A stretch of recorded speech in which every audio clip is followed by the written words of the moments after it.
अस्सलाम वालेकुम नाज़रीन, मां है कंज़ा फ़ातिमा वादिसी रहा है न्यू मेरान न्यूज़ रुक गई था खबरना खैरपुर रिपोर्ट मोहम्मद मंजलगाह रानीपुर लखबीर शहर जंगल शाह जे कब्रिस्तान में बरसात जो पानी भीजी वियो आहे। बरसात जे पानी जे भेण सबब क़बरूं मसमार थियण लॻियूं आहिनि।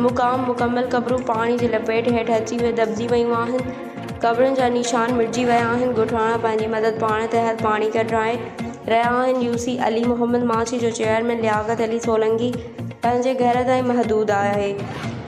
कोई मदद करण लाइ तयारु न आहे। क़ब्रिस्तान में चो तरफ़ पाणी बीठल आहे। ॻोठाणनि खे जनाज़ा खणी अचण दफ़नाइण में वॾी तकलीफ़ खे मुंहुं ॾियणो पए थो।